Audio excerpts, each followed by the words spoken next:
PM किसान सम्मान निधि आज दुनिया की सबसे बड़ी डायरेक्ट बेनिफिट ट्रांसफर स्कीम बन चुका है।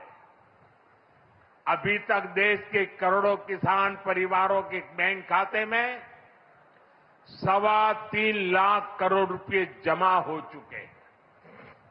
यहां वाराणसी जिले के किसानों के खाते में भी 700 करोड़ रुपए जमा हुए हैं। मुझे खुशी है कि पीएम किसान सम्मान निधि में सही लाभार्थी तक लाभ पहुंचाने के लिए टेक्नोलॉजी का बेहतर इस्तेमाल हुआ है। कुछ महीने पहले ही विकसित भारत संकल्प यात्रा के दौरान भी 1 करोड़ से अधिक किसान इस योजना से जुड़े हैं। सरकार ने पीएम किसान सम्मान निधि का लाभ पाने के लिए कई नियमों को भी सरल किया है।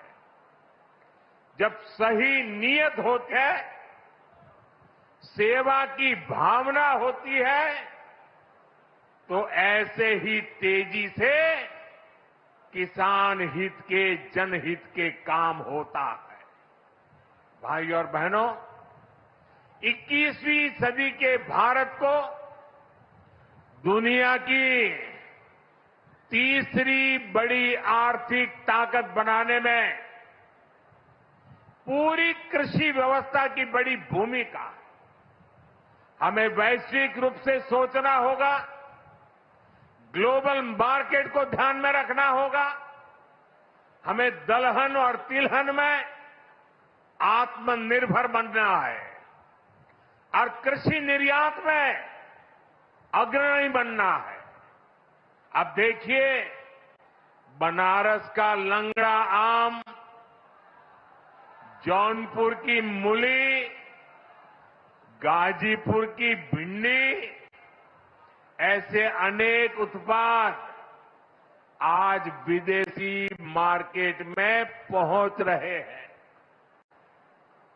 वन डिस्ट्रिक्ट वन प्रोडक्ट और जिला स्तर पर एक्सपोर्ट हब बनने से एक्सपोर्ट बढ़ रहा है और उत्पादन भी एक्सपोर्ट क्वालिटी का होने लगा है।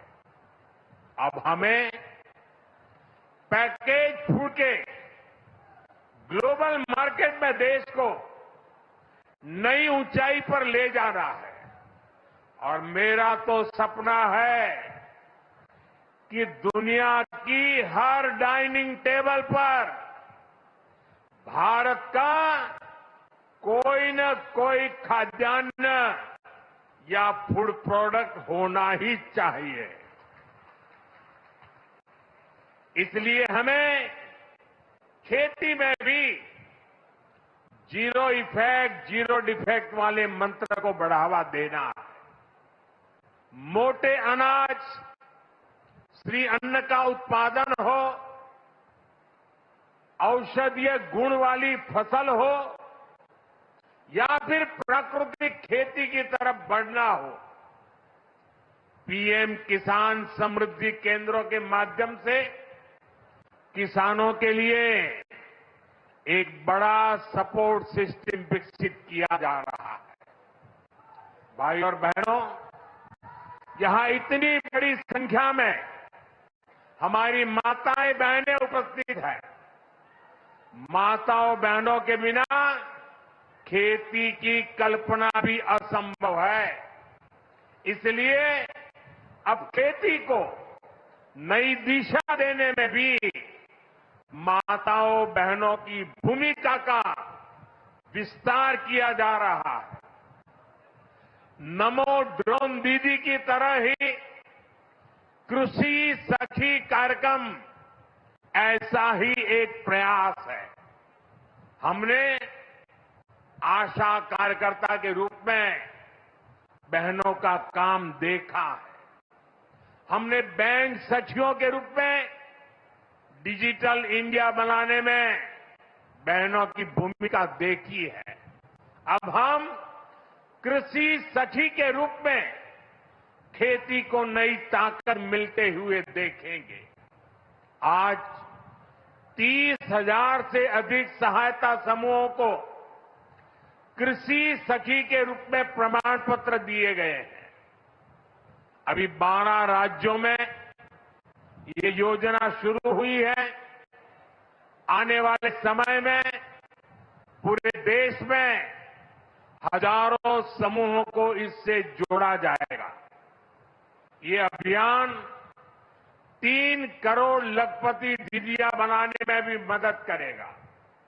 भाई और बहनों, पिछले 10 वर्षों में काशी के किसानों के लिए केंद्र सरकार ने और राज्य सरकार ने पिछले 7 साल से राज्य सरकार को मौका मिला है, पूरे समर्पण भाव से काम किया है।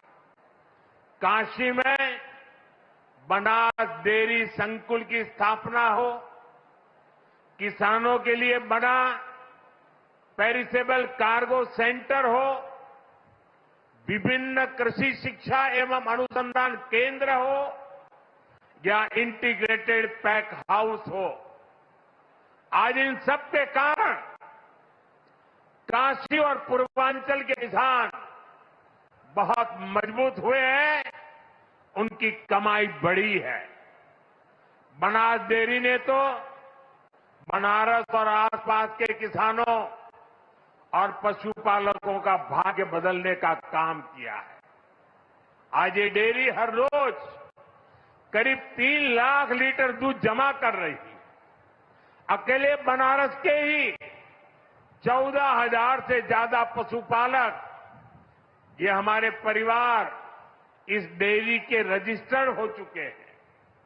अब बनास डेयरी अगले 1-1.5 साल में काशी के ही 16,000 और पशुपालकों को अपने साथ जोड़ने जा रही है।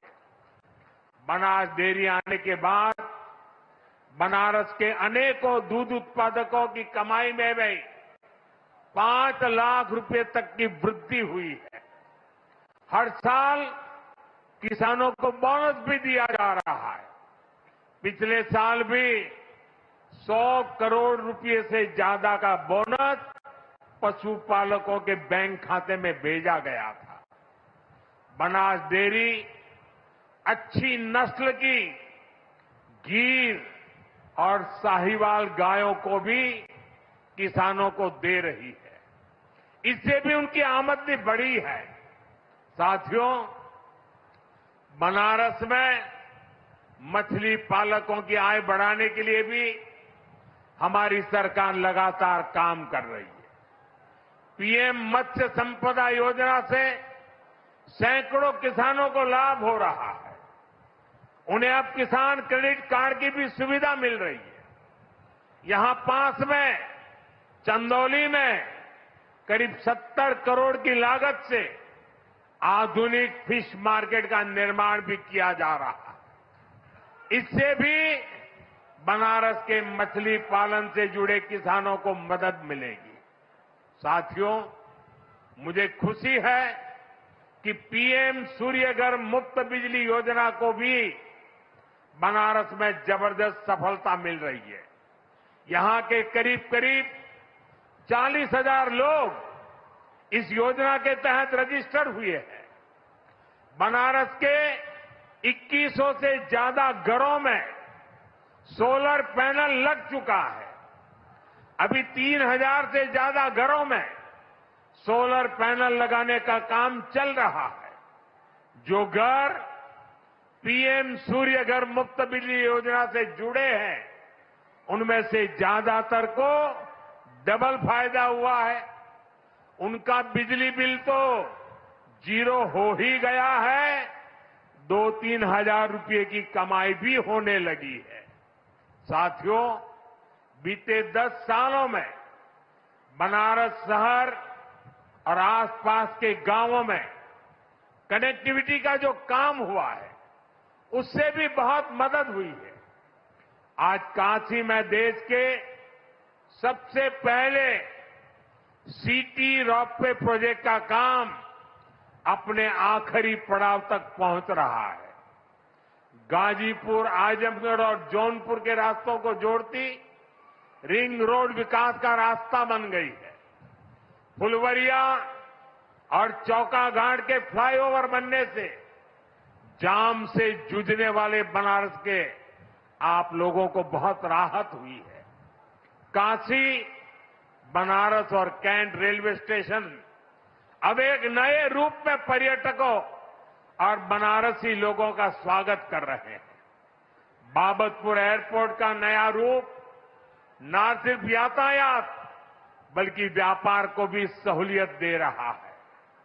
गंगा घाटों पर होता विकास, बीएचयू में बनती नई स्वास्थ्य सुविधाएं, शहर के कूड़ों का नवीन रूप और वाराणसी में जगह जगह विकसित होती नई व्यवस्था काशी वासियों को गौरव की अनुभूति कराती है।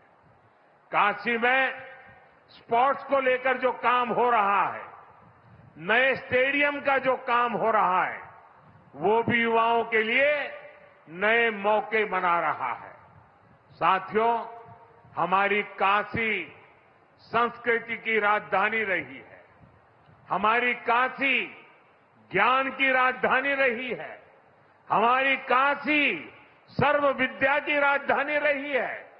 लेकिन इन सबके साथ साथ काशी एक ऐसी नगरी बनी है जिसने सारी दुनिया को ये दिखाया है कि हेरिटेज सिटी भी अर्बन डेवलपमेंट का नया अध्याय लिख सकती है।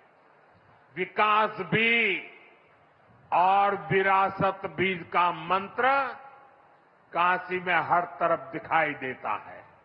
और इस विकास से सिर्फ काशी का लाभ नहीं हो रहा, पूरे पूर्वांचल के जो परिवार काशी में अपने कामकाज और जरूरतों के लिए आते हैं, उन सभी को भी इन सारे कामों से बहुत मदद मिलती है।